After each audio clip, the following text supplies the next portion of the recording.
Queridos irmãos, queridas irmãs, bom dia a todos.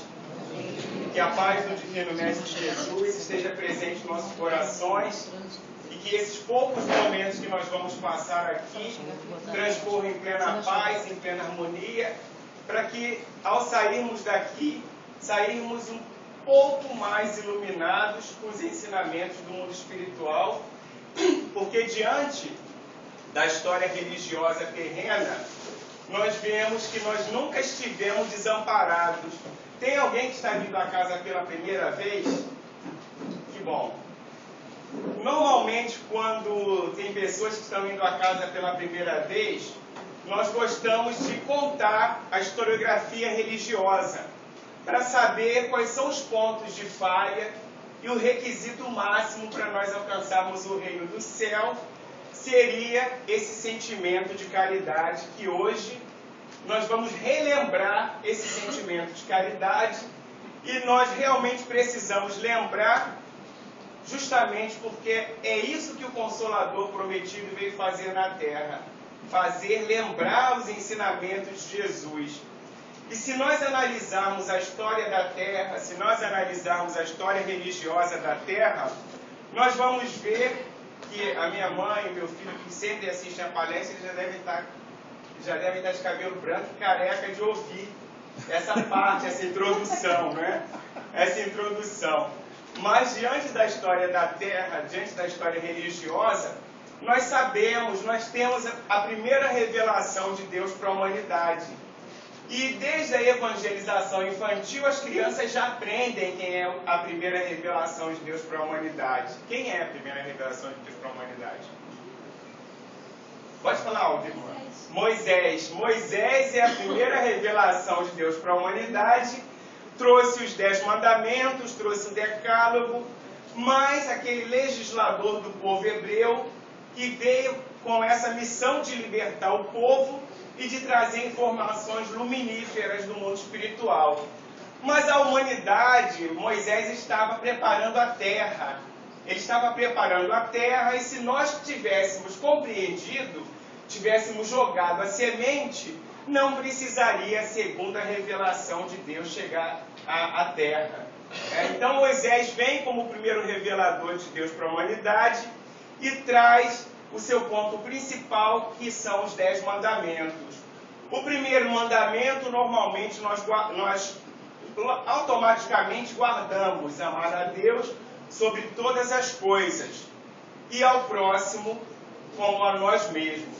Mas o quarto mandamento da lei de Moisés, além desse primeiro mandamento, o quarto mandamento, eu acredito que seja o mais principal, porque a partir do quarto mandamento surge o germe da educação, porque o quarto mandamento fala da família, fala para honrar, nem pede para amar, nem pede o trabalho, o sacrifício, apesar de que amor não é sacrifício, né? Mas não pede para amar o pai e a mãe, pede para honrar o pai e a mãe. Para que honrar o pai e a mãe? Para que tenhamos mais tempo de vida na Terra. Que terra será essa?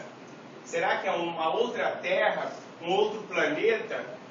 A Terra é esta terra que a segunda revelação prometeu para nós, que os pacificadores, os brandos herdariam a terra. Mas nós não compreendemos Moisés. E nós aguardamos aproximadamente 4.000 anos de previsões, de médiuns, de profetas, de orientadores, de embaixadores do mundo maior, que avisavam, né, que se nós não conseguíssemos abrir a nossa mente para compreender os 10 mandamentos, que seria o que a bússola que direcionaria a humanidade, se nós não tivéssemos compreensão para compreender os 10 mandamentos, que chegaria à Terra um homem que mudaria o destino da humanidade. Um homem que traçaria um novo destino e dividiria a humanidade em 2 partes. Antes da manjedoura e depois da manjedoura. E aí nós temos a segunda revelação de Deus para a humanidade. Chega à Terra, 2015 anos atrás aproximadamente, chega à Terra esse homem de grande moralidade, esse homem que nós temos como modelo e guia, e que hoje nós estamos aqui ouvindo os ensinamentos desse homem. Hoje nós estamos aqui relembrando os ensinamentos que no passado Moisés preparou a terra, Jesus veio, jogou a semente na terra, mas quando ele jogou a semente, se nós plantarmos, se nós temos todos aqui, deve ter uma plantinha em casa. Todo mundo tem uma planta em casa. Se não tem uma planta, deve ter um animal. Solitário, viver sozinho, ninguém consegue viver sozinho, completamente sozinho. Então, muitas vezes a pessoa vive sozinha em casa. Ah, mas eu moro sozinho, Leão. Não tem ninguém, não tem parente, não tem vizinho. Você não tem uma planta que você cuida, que depende de você. Não tem um gatinho que você cuida, que depende de você.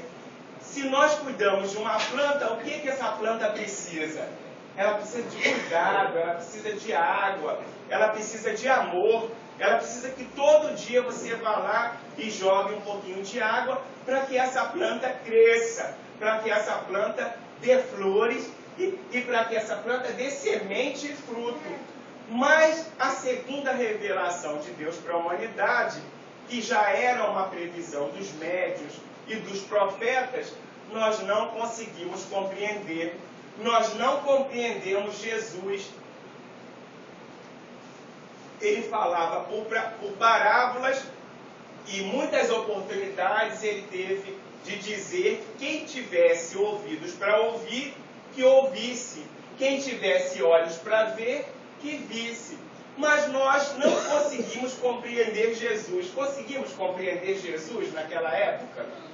Alguém pode pensar, claro que compreendemos Jesus, se hoje nós estamos aqui, mas diante da história de Jesus, da segunda revelação, vejamos que nós não compreendemos a segunda revelação, porque quando nós fomos questionados, quem é que nós escolheríamos para libertar, se era Barrabás ou se era Jesus, quem foi que nós escolhemos? Barrabás. Todos nós temos uma parcela de culpa. Todos nós temos uma parcela de culpa porque nós vivemos em sociedade. Muitas pessoas falam assim, querem se livrar. Ah, porque eu não votei, meu voto foi em branco, então eu não tenho responsabilidade com o governo. Se o governo está fazendo o que faz, não é culpa minha. Não tem pessoas que falam assim, ah, eu votei no outro partido. E no final, todos nós estamos no mesmo barco. Todos nós estamos na mesma direção. Todos nós temos o mesmo direcionamento e o caminho a seguir é o mesmo. Alguns vão seguir o caminho mais rápido, outros vão seguir o caminho mais lento. E por não termos compreendido a segunda revelação de Deus para a humanidade, que foi Jesus, nós não podíamos ficar desamparados.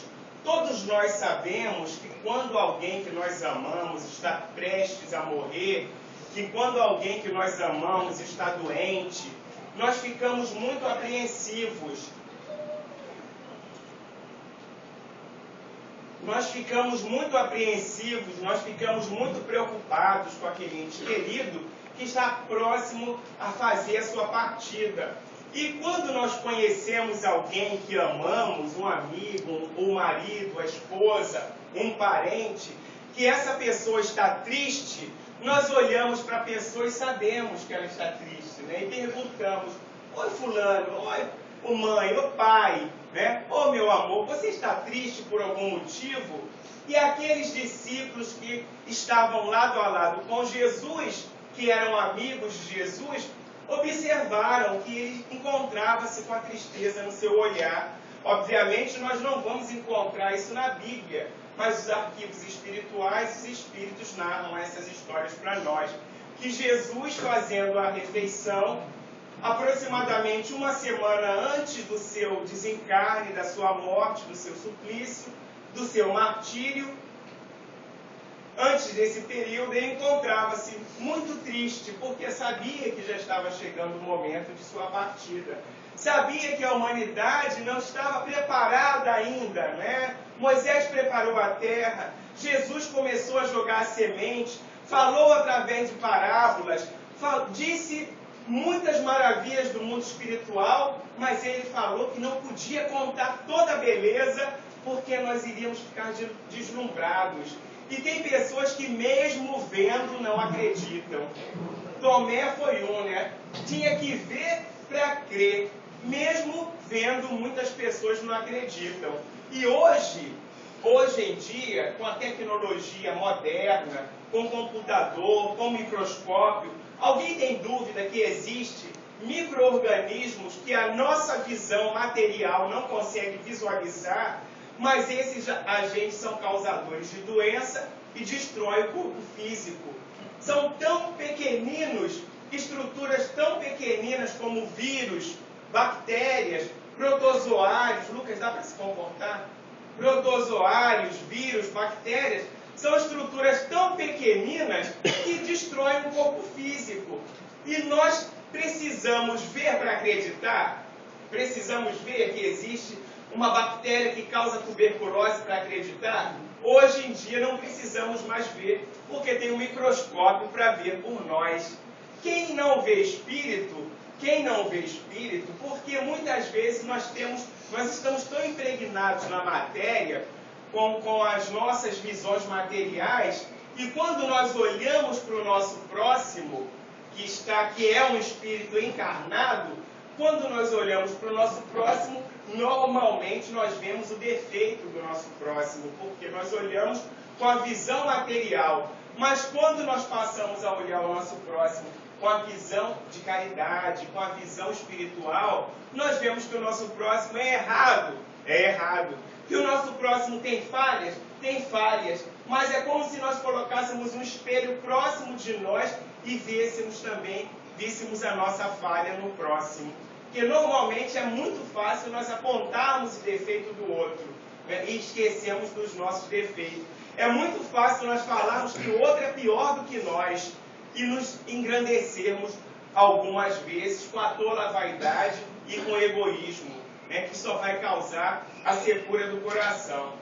Então, meus irmãos, se nós não compreendemos a segunda revelação de Deus para a humanidade, se Jesus estava prestes a morrer, e era uma pessoa que nós amávamos, os discípulos amavam Jesus, e João, aquele discípulo, aquele aluno, aquele apóstolo do Cristo, o que estava sempre mais próximo de Jesus, olha para Jesus e diz: mas mestre, por que está tão triste? Por que essa tristeza profunda em seu olhar? E Jesus diz: porque já está chegando o momento da minha partida. Está chegando o momento em que o Filho do Homem irá sucumbir, irá ser chicoteado, irá ser humilhado. Lucas, por favor, para de assoviar.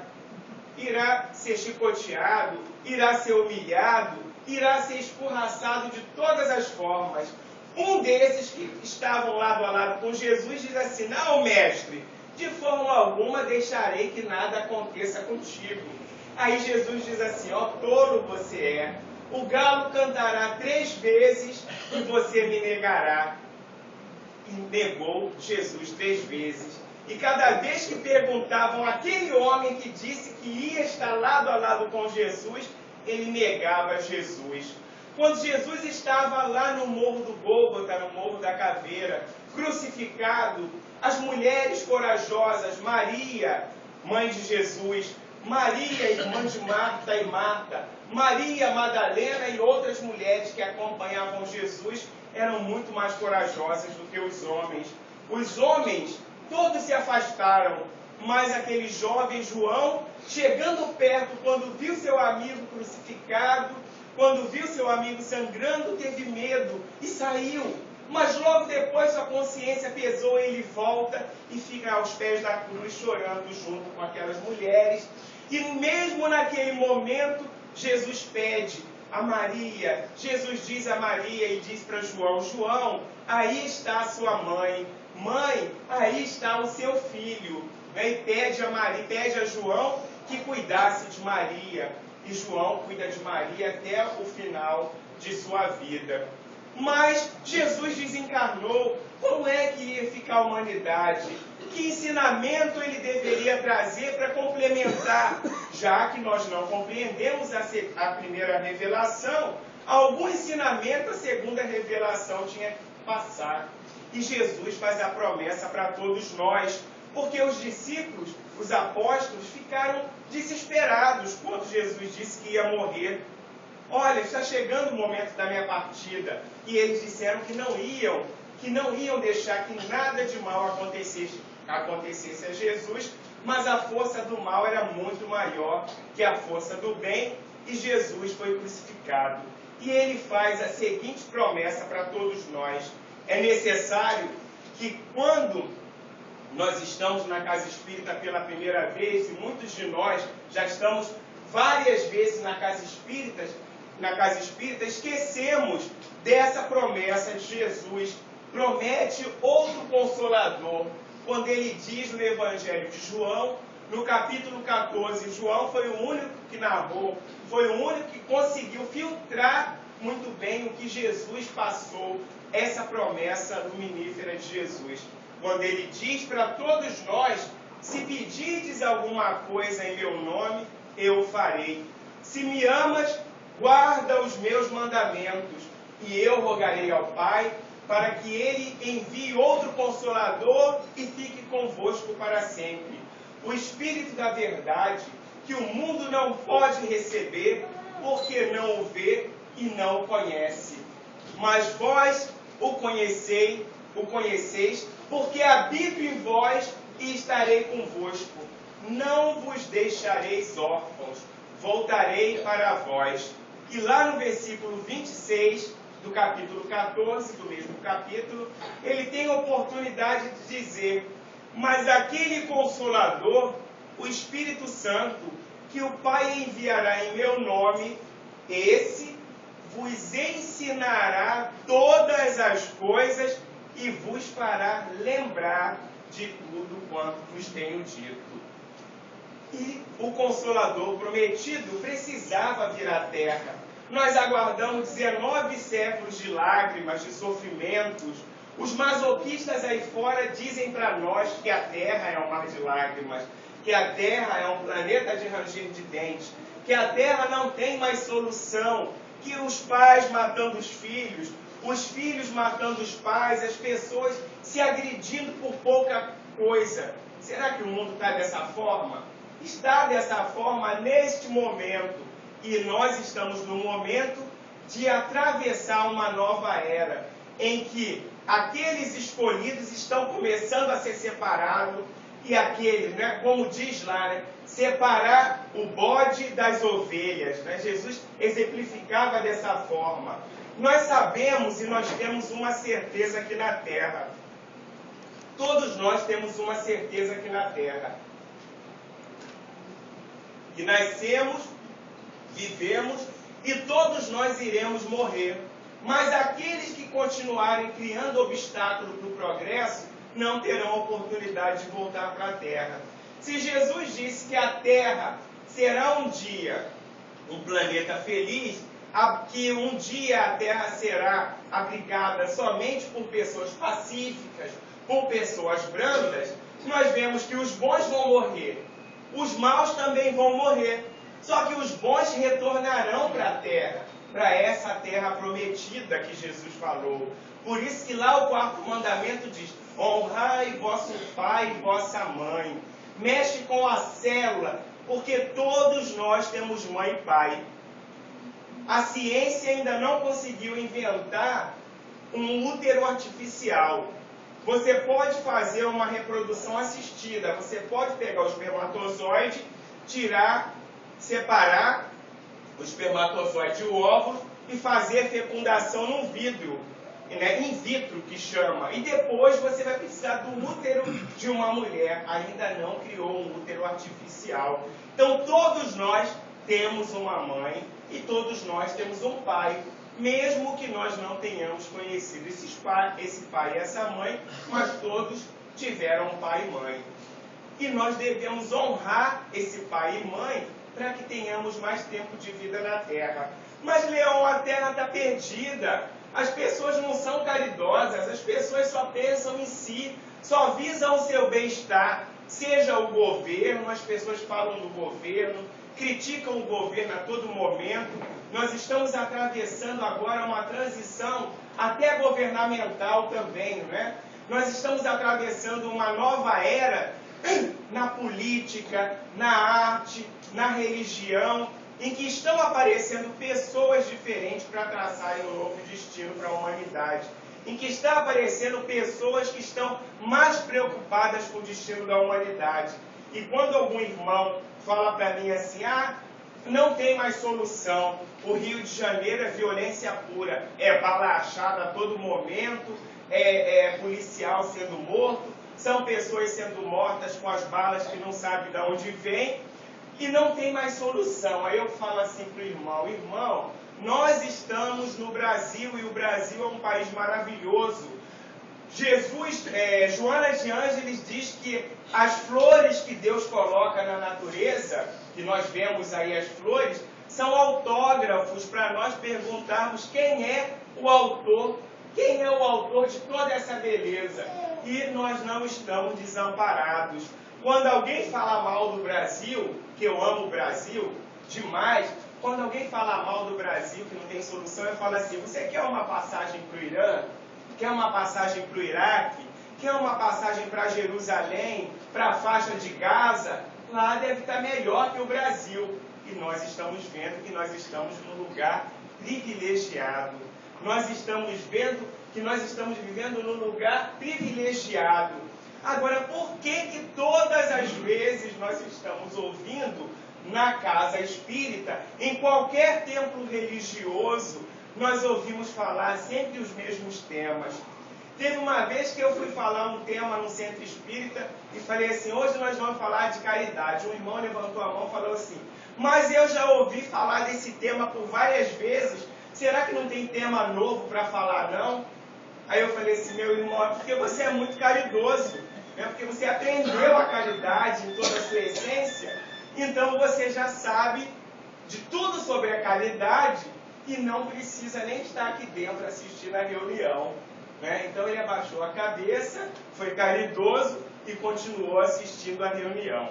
E todas as vezes que esse segundo revelador de Deus estava fazendo a sua pregação, estava mostrando a sua moralidade, vinham os fariseus, vinha sempre uma população, sempre um certo grupo para testar Jesus. Né? Estavam sempre tentando colocá-lo num caminho em que ele tivesse uma falha para que pudessem acusá-lo de alguma coisa. Quando levam aquela mulher adúltera para ele, era a chave que eles tinham na mão, né? Essa mulher foi pega em adultério. Agora nós devemos levá-la para ele. Por que nós devemos levar para ele? Porque a lei de Moisés diz que todas as mulheres que forem pegas em ato de adultério devem ser lapidadas em praça pública. Todas as mulheres que forem pegas em ato de adultério devem ser apedrejadas. Imagine naquela época, como também no Oriente Médio, nessa região do Oriente Médio, a mulher até hoje não tem muito valor. Quando reclamam aqui, eu falo, vai para lá, porque lá a mulher muitas vezes só pode mostrar os olhos, né? Só pode mostrar os olhos, fica coberta com véu, não pode mostrar as pernas, não pode mostrar nada, partes do corpo, é tudo coberto. Eu falo, vai para lá, viver lá, para ver como que é. Né? Imagina uma mulher daqui do Rio de Janeiro, que está aqui no Rio de Janeiro, que vai reencarnar lá nesse local, né? Que vai ter que cobrir o rosto, né? Que não pode mostrar, não pode colocar o biquíni. Aqui, até se uma mulher passar de biquíni aí na rua, alguém vai fazer fio-fio, vai fazer alguma coisa, mas ninguém vai agredir, né? Ela não vai ser condenada à morte. Mas aí fora, em países aí fora, a mulher se mostrar o joelho, ela pode ser até condenada à morte. E quando essa mulher é levada para Jesus, ele veio e disse que não veio destruir a lei. Eu não vim destruir a lei, eu vim dar um novo sentido à lei. Mas, mestre, essa mulher foi pega em pleno ato de adultério. A lei de Moisés diz que nós devemos apedrejá-la. A história conta que Jesus encontrava-se abaixado escrevendo no pó da terra, no pó da areia, né? E ele estava próximo à sinagoga.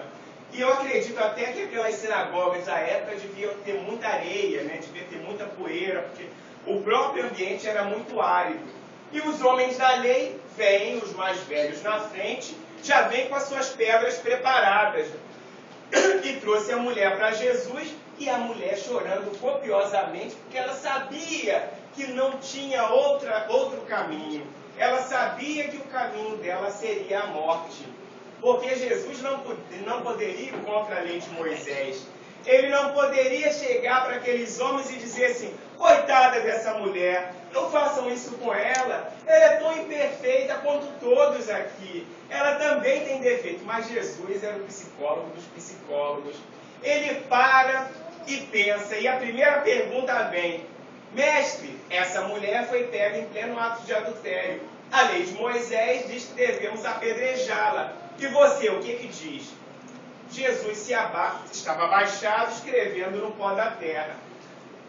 Joana de Ângeles diz, Emmanuel também afirma, que provavelmente Jesus estava escrevendo no chão a qualidade de todos aqueles homens, né, que estavam ali. Adúltero, malfeitor, ladrão. Porque Jesus não deixou nada escrito. Não deixou uma palavra escrita. Alguém conhece algum pergaminho de Jesus? Alguém já ouviu falar em alguma palavra que Jesus deixou escrita? Nenhuma palavra, só mesmo as dos discípulos. E eram 12. Tirando Judas que morreu, eram 12. Tirando Judas que morreu, eram 11, né? Mas só temos 4 evangelhos. Evangelho de Mateus, que viveu lado a lado com Jesus. Evangelho de Marcos, que viveu lado a lado com Jesus. Evangelho de João, que viveu lado a lado com Jesus, e o Evangelho de Lucas, não é? De Lucas, que não conviveu com Jesus lado a lado, mas eu acredito até que o Evangelho de Lucas seja mais fidedigno, porque Lucas passou muito tempo com Maria em Éfeso, filtrando todas as informações da vida de Jesus. E ninguém melhor do que a própria mãe para falar do filho, né? O filho pensa que engana a mãe. Os filhos... Silêncio, por favor. Nós, filhos, pensamos que enganamos as mães, né? Mas as mães conhecem os filhos. Elas abrigaram os filhos no ventre durante 9 meses. Nossa, é para isso que somos pai e mãe, né? Para começarmos a combater essas mazelas na criança. Porque é essa a missão do pai e da mãe. Combater a mazela do filho para criar um homem de bem. E somente o cristianismo para mudar. Não a religião. Não a religião. A religião não vai mudar ninguém. Mas somente o ensinamento cristão é que vai mudar a humanidade. A humanidade não será espírita, mas a humanidade compreenderá muito mais as leis que regem a natureza, as leis que regem o universo, as leis que são imutáveis, porque as leis da Terra, elas mudam a todo momento. Não existe um país, olha, nós temos vários países no planeta Terra, mas não existe um país onde as leis são iguais. As leis são compatíveis a cada país. Esses dias estava na rede social e eu falei, se nós temos o governo que temos, cada governo é compatível com a população. Nós sabemos que a humanidade precisa acompanhar o progresso moral e precisa acompanhar o progresso espiritual. Nós vemos que existem países aí brilhantes, países que adiantaram-se intelectualmente, mas na área moral nada adiantaram. E essa passagem, Jesus mostra para nós, ele põe um ponto-chave que é para alcançarmos o reino dos céus. Ele diz que somente a caridade vai nos salvar. Somente a caridade vai nos salvar. Esqueci meu óculos. Alguém tem óculos de 1,5 grau aí? De 1,5 grau? Ah, se é 1,5 grau, não sei. Deixa eu ver se me ajuda. Esqueci. Falei tanto óculos, esqueci meu óculos. Muito forte. Acho que isso é 2,5. Vou fazer um teste aqui. Esse aqui tá melhor. Tá. Então, veja bem. Fora da caridade não há salvação. Fora da caridade não há salvação. Dirá em seguida aos que estiverem à sua esquerda: afastai-vos de mim, maldito, ide para o fogo eterno, que foi preparado para o mal e seus anjos. Porquanto tive fome e não me deste de comer, tive sede e não me deste de beber, precisei de teto e não me agasalhaste. Estive sem roupa e não me vestiste. Estive doente e não me curaste, e não cuidaste de mim, e não me visitaste.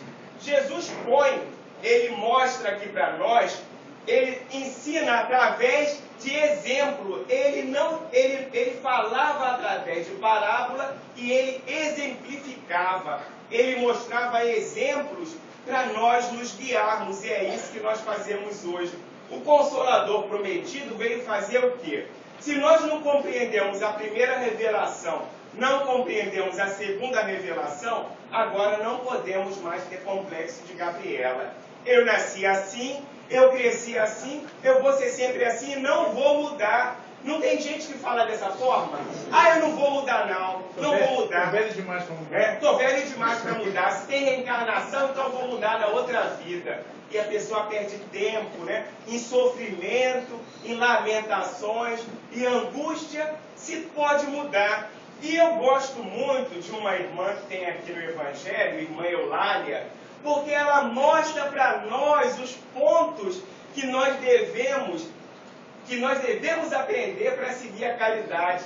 E olha que coisa fascinante que ela diz para nós. Eu vou tomar a liberdade de ler, apesar de que eu não gosto muito de ler. Eu gosto de falar direto, Que diz a caridade material e a caridade moral. A caridade material e a caridade moral, porque Meimei diz para nós que não existe ninguém tão miserável que não possa ajudar alguém. Não existe uma pessoa tão pobre na Terra, tão pobre que fale assim: eu sou muito pobre, eu só tenho a roupa do meu corpo. Por que eu vou ajudar? Eu vou ajudar em quê? Se a pessoa só tem a roupa do corpo, em que ela pode ajudar? De que forma que ela pode ajudar? Nós já sabemos. De que forma que ela pode ajudar?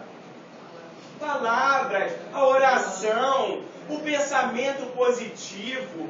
É isso que nós devemos começar a exercitar a todos os momentos aqui na Terra, aqui no Rio de Janeiro, principalmente. Nós temos lições todo dia para exercitar a caridade. E olha o que a irmã Rosália diz para nós, se isso não é um lembrete, se isso nós não podemos dizer que é um puxão de orelha para nós. João e seu irmão viram que para seguir Jesus tinha um preço muito alto. Um dia, Lucas, por favor, fica quietinho. Um dia, João chegou para Jesus e falou assim: mestre, tem pessoas lá fora curando em seu nome. Curando em seu nome e não estão te seguindo. E com raiva, com ódio, porque não estavam seguindo Jesus.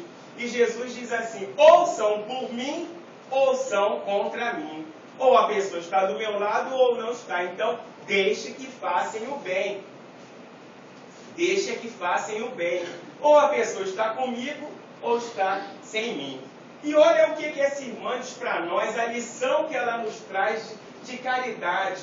Como é que ela nos orienta na caridade material e na caridade moral? Caridade material e caridade moral. Amemo-nos uns aos outros e façamos aos outros o que queríamos que nos fizessem eles. Toda religião, toda moral se acham encerradas nesses dois preceitos. Se fossem observados nesse mundo, todos sereis felizes. Não mais aí haverá ódio, nem ressentimentos. Direi ainda, não mais haverá pobreza, porque do supérfluo da mesa de cada rico, muitos pobres se alimentariam e não mais vereis nos quarteirões sombrios onde habitei durante a minha última encarnação, pobres mulheres arrastadas consigo miseráveis crianças, a quem tudo faltava. Ricos somos nós, meus irmãos. Nós somos ricos. Muitas pessoas pensam que riqueza é dinheiro, que riqueza é ter dinheiro. Riqueza é ter virtude. Riqueza é ter a mentalidade aberta. Esses dias eu estava vendo uma matéria na televisão que me chamou muita atenção, que é Segredos da Mente. Não sei se alguém já assistiu na Discovery. Segredos da Mente, que eles fizeram um exercício com as pessoas. Eles colocaram numa praça pública uma pessoa bem vestida e de repente essa pessoa estava andando na praça pública, ela parava, você viu, jovem? Ela parava, passava mal e caía no chão. Aí todo mundo ia lá para recolher aquela pessoa, para ajudar aquela pessoa. Depois, numa outra oportunidade, pegaram a mesma pessoa e vestiram-na de mendiga. Vestiram-na de mendiga com roupa toda suja, toda descabelada. E no mesmo local, colocaram a pessoa e ela também começa a passar mal ali, cai no chão e era invisível. E ficou invisível. Será que nós olhamos para a rua muitas vezes e tem pessoas invisíveis ao nosso redor? Tem, irmãos, tem. Quantas vezes nós passamos na rua, tem um irmão caído na rua, e nós olhamos assim e já passamos pelo outro lado. Essa pesquisa diz que o nosso cérebro seleciona já o nosso grupo. Seleciona o grupo. Então, veja bem, isso prova que nós nos sentimos diferenciados, que nós nos sentimos melhores do que os irmãos que estão morando na rua. E às vezes nós perdemos essa ciência, nós perdemos essa visão, nós não temos nem a caridade de olhar para o lado para esse irmão, eles se tornam invisíveis para nós. Nós desprezamos esses irmãos como se eles fossem diferentes, como se eles não fizessem parte da nossa sociedade.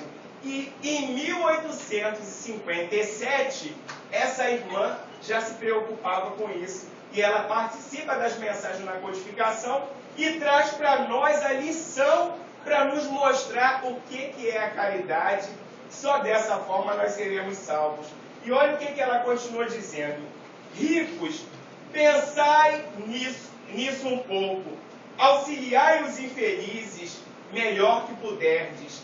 Dai para que Deus um dia vos distribua o bem que houverdes feito, para que tenhais, ao sair de vosso invólucro terreno, um cortejo de espíritos agradecidos a recebermos no limiar de um mundo mais ditoso.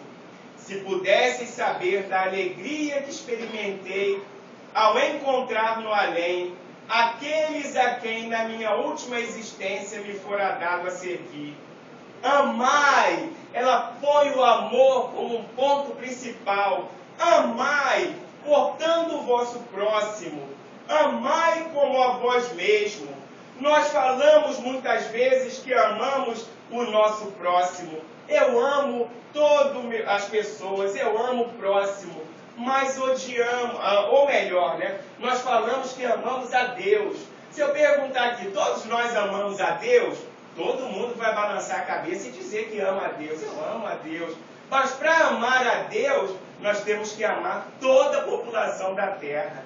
Porque se nós não conseguimos amar aquele que está do nosso lado, que muitas vezes é um parente, que muitas vezes é um vizinho difícil, que muitas vezes é um amigo no trabalho, que a gente convive aí durante anos com aquele amigo problemático no trabalho, aquele amigo difícil. Se nós não conseguimos amar essas pessoas, como é que nós vamos dizer que amamos a Deus que nunca vimos, que não conhecemos, que estamos longe de conhecer, que a definição que os Espíritos deram para Deus foi inteligência suprema, causa primária de todas as coisas, mostrando para nós que tudo na Terra tem uma razão de ser, mostrando para nós que as nossas dores são um alerta para nós. A dor é um alerta, a dor é um presente que Deus nos dá, a doença é um alerta para mostrarmos que nós infligimos a lei. E se nós infringirmos a lei, se nós passamos no sinal vermelho, o que pode acontecer conosco? Podemos ser atropelados. A lei existe para quê? Para quem é fora da lei. Porque quem segue a lei não precisa de lei. A lei de Deus está escrita onde? Outro dia perguntei a uma amiga, onde está escrita a lei de Deus? E ela falou, é claro que a lei de Deus está escrita na Bíblia. E eu disse para ela, a Bíblia, o Ancorão, e me atrevo a dizer, até mesmo a codificação espírita, não são livros reveladores de Deus, são lembretes divinos, são lembretes para nos orientar. E acredito que a doutrina espírita seja o maior lembrete que poderia ter chegado à Terra. Nós não temos mais desculpa, porque esses irmãos trabalham para nós de graça. Amai, portanto, o vosso próximo. Amai como a vós mesmo. Pois já sabeis agora que, repelindo um desgraçado, estareis, quiçá, afastando de vós um irmão, veja bem, um pai, um amigo de vossa outrora. Se assim for, de que desespero não vos sentireis presa ao reconhecê-lo no mundo dos espíritos. Desejo compreendais bem e seja a caridade moral. Desejo que compreendais bem a caridade moral que todos podem praticar, que nada custa materialmente falando, porém é a mais difícil de exercer. Porque é muito fácil, meus irmãos, alguém vir nos incomodar pedindo esmola, bater na nossa porta, muitas vezes alguém vem pedir as coisas.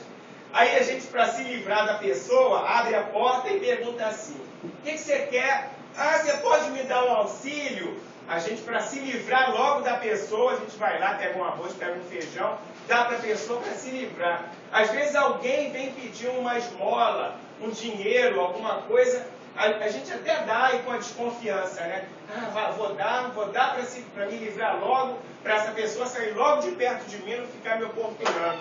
Seja na condução, seja no trem. Quem já conseguiu visualizar que esse irmão é um irmão igual a nós, é um irmão também que está em dificuldade, já consegue compreender. Mas quem ainda não consegue compreender, dá a esmola. Então a esmola é muito fácil dar.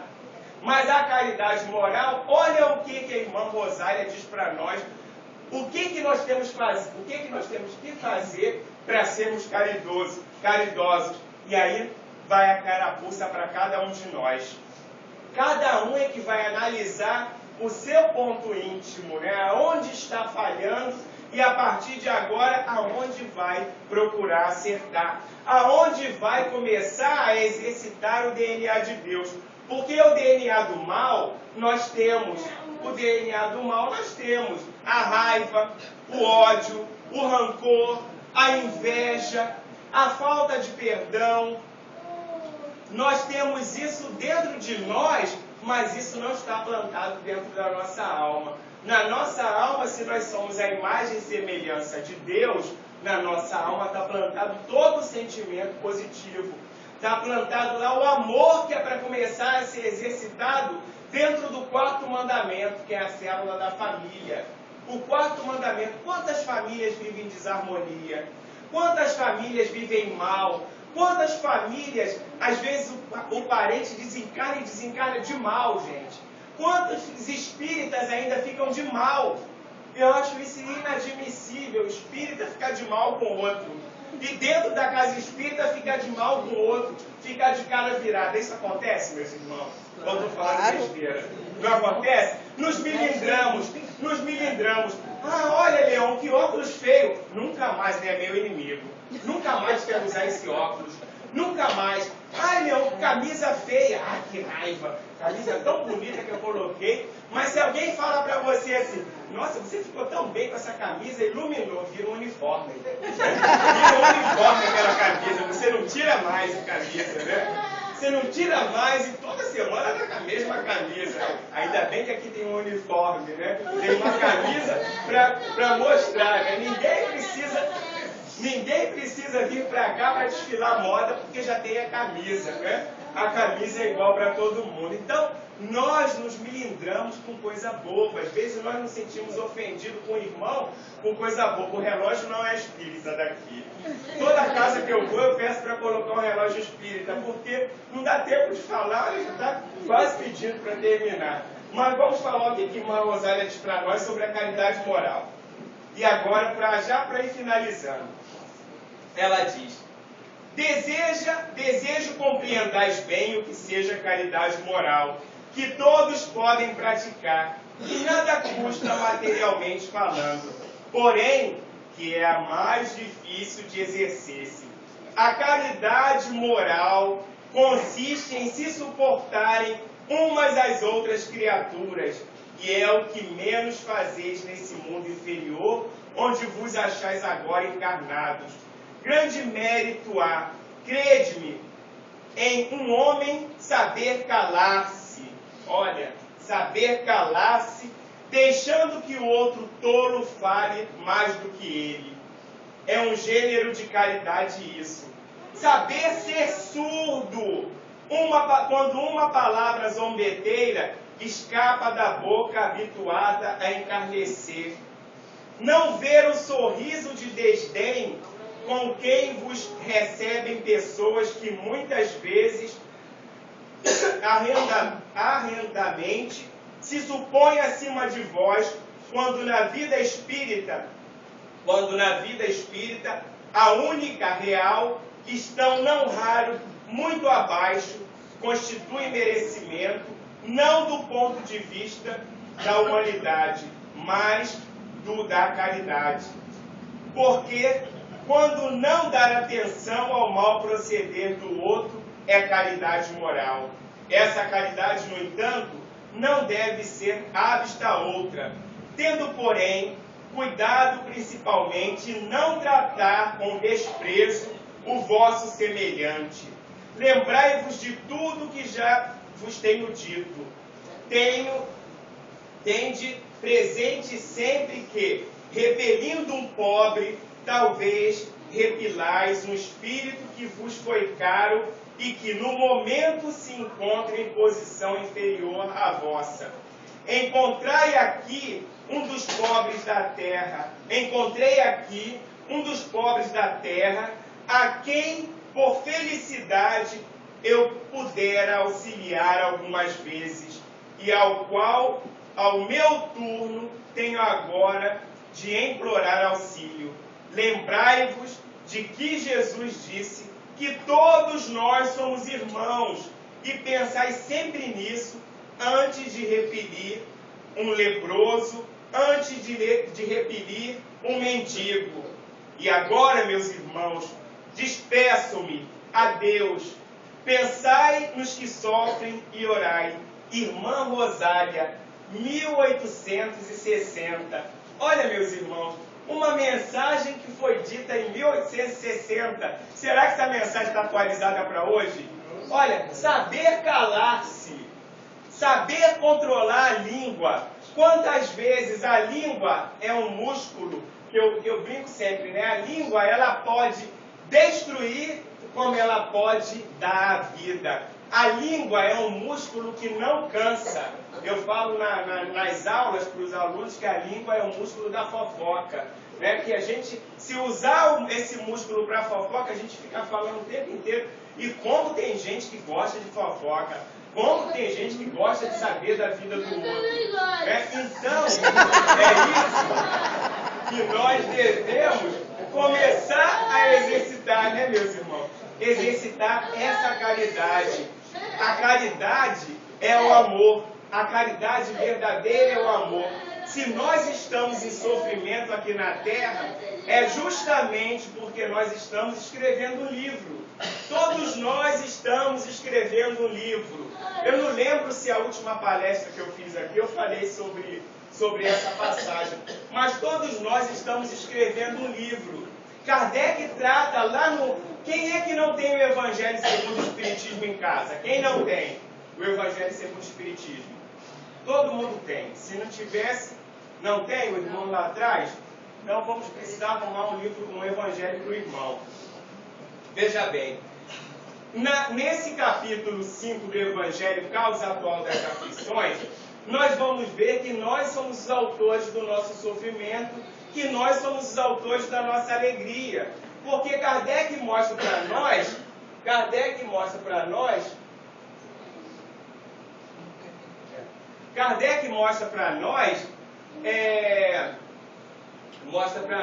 que...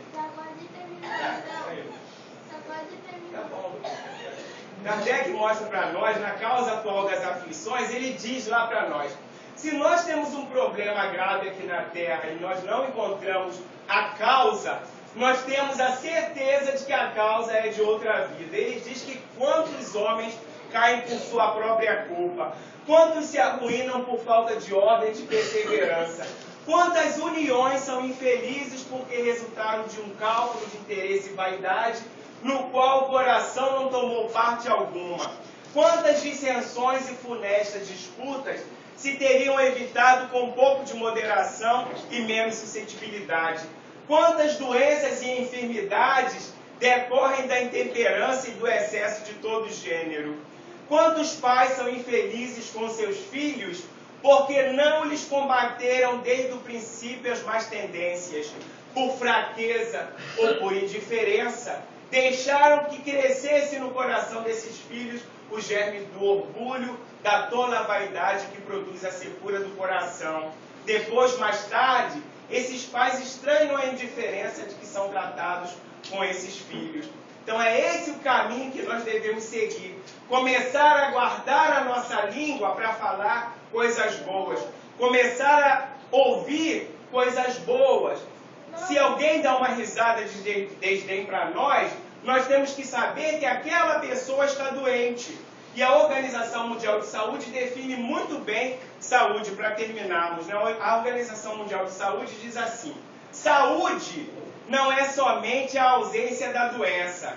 Veja bem, todos nós estamos doentes.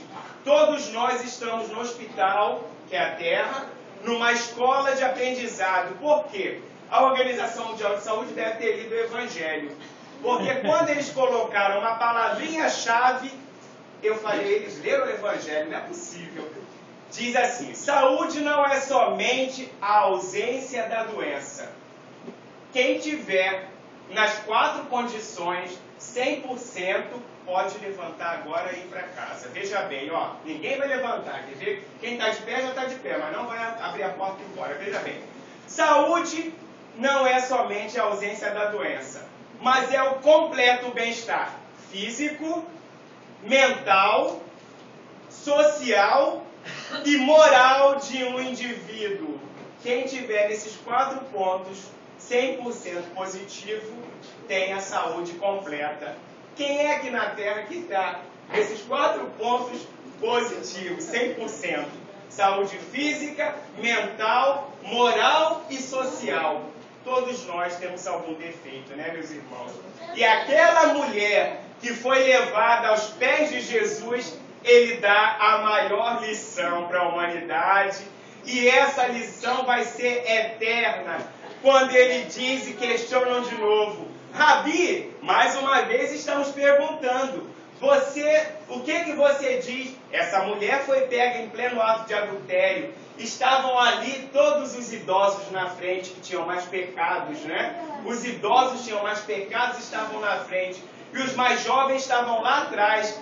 E aí ele diz assim: seja feita, seja cumprida a lei. Mas aquele dentre vós que não tiver pecado, atire a primeira pedra. O que aqueles homens fizeram? Começaram a largar suas pedrinhas e saíram.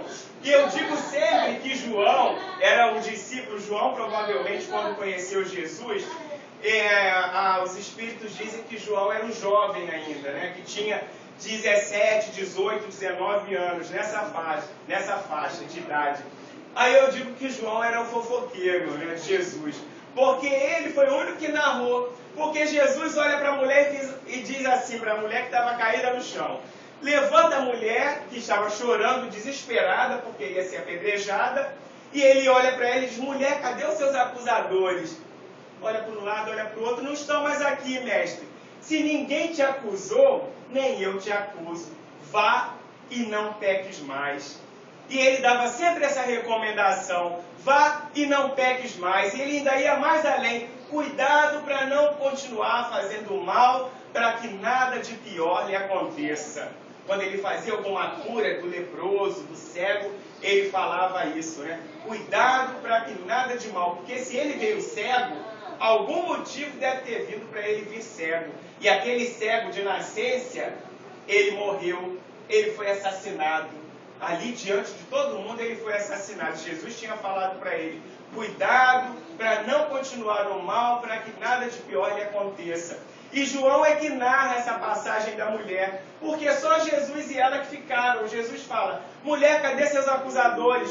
Não estão mais aqui? Eu não vou te acusar.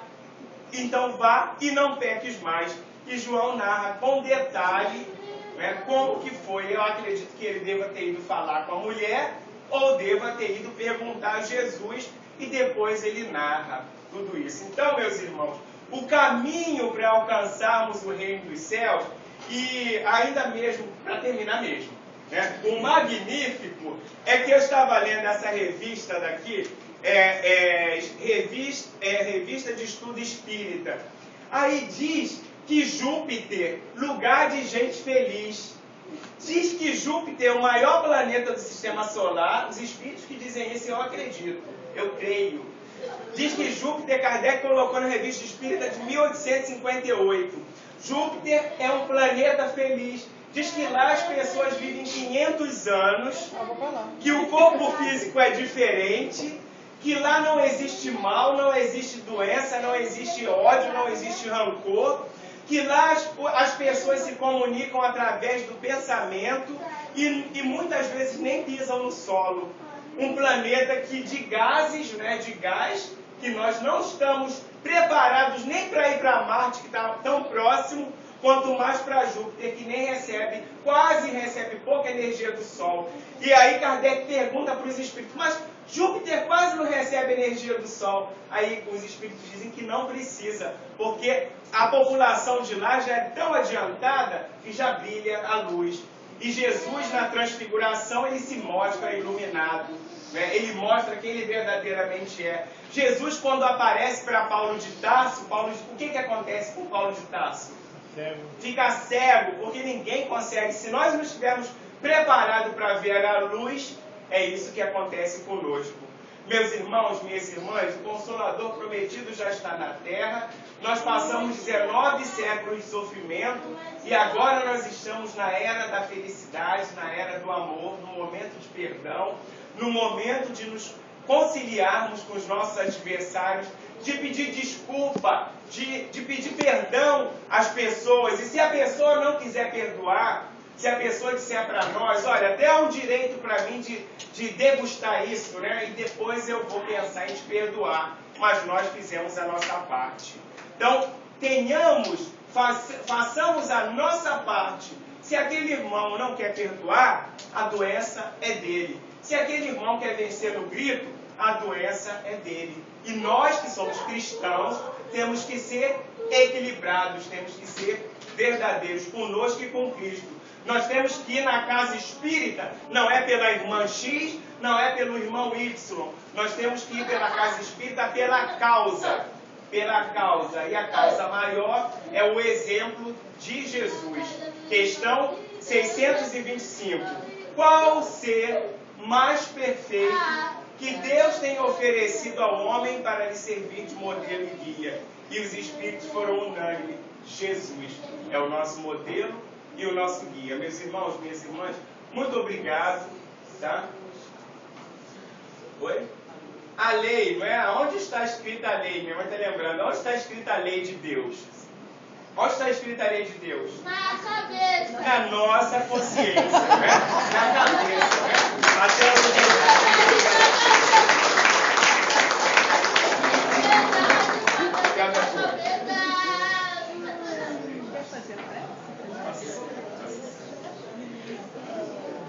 Poderia ter terminado melhor. Agora, meus irmãos, que já estamos no final, o relógio Da próxima vez eu tenho certeza que vai ter um relógio espírita aqui. Vai dar para a gente falar um pouquinho mais. E nós percebemos no olhar da pessoa a reciprocidade, né? Que são recíprocos conosco, né? Conosco, por que eu falo conosco, né? Teve um dia que eu falei assim, puxa, eu queria tanto ver meu guia espiritual. O dia que ele apareceu, eu tremi. Eu tremi e gelei. Eu falei, meu Deus do céu. Mas você não queria ver? Agora eu estou aqui do lado. Então eu sempre ponho no plural, porque ele diz que sempre me acompanha, que sempre está comigo. Agora que os nossos pensamentos já estão sintonizados com o mundo espiritual. Muita gente fala assim, vamos elevar o nosso pensamento. Nosso pensamento já está elevado, né? Entramos aqui, já começamos a elevar o nosso pensamento. O nosso pensamento já está elevado. E vamos agora fechar os nossos olhos e conversar com Deus mais uma vez. Entregar aos pés de Jesus todas as nossas aflições. Entregar aos pés do guia espiritual desta casa todas as nossas aflições, todas as nossas angústias que ainda vivenciamos aqui na terra. Senhor Deus, nosso Pai, Criador de todas as coisas, que enviou Jesus para que trouxesse um destino novo para a humanidade, Senhor, e não nos deixou desamparado, trazendo para nós o Consolador prometido. E o próprio Jesus, o Espírito da Verdade, participa até hoje desses dias. E como diz lá no início, ele já encontrou. Agradecemos por esse dia, Senhor, por esse sábado maravilhoso, que possamos sair daqui enriquecidos de ensinamentos do mundo espiritual e que possamos realmente, Senhor, exercer a caridade, porque nós sabemos que o mundo aí fora está amargo, que nós às vezes somos esse amargor do mundo, mas nós já temos condição, Jesus, de olharmos para o lado e saber que temos que mudar, que é a hora da mudança, que é a era da transição planetária, em que o planeta continuará o mesmo, mas os habitantes desse planeta necessitarão mudar para que um dia esse planeta seja composto unicamente de pessoas felizes. Muito obrigado, meu Deus, muito obrigado a Jesus, aos guias dessa casa que estão sempre a orientar os irmãos, estão sempre os trabalhadores de última hora. Muito obrigado, Senhor, por tudo que nos tem dado até hoje. E terminamos, Jesus, mais uma vez, com a prece que Tu nos ensinaste, que completa tudo, Jesus, dizendo, Pai nosso que estás no céu, santificado seja o vosso nome, venha a nós ao vosso reino, seja feita a nossa vontade, assim na terra como no céu. O pão nosso de cada dia nos dai hoje, perdoa as nossas dívidas, assim como perdoamos nossos devedores. Não nos deixe cair em tentação, nos livra de todo mal, porque seu é o reino, o poder e a glória para sempre. Muito obrigado, Jesus, graças a Deus, que assim seja.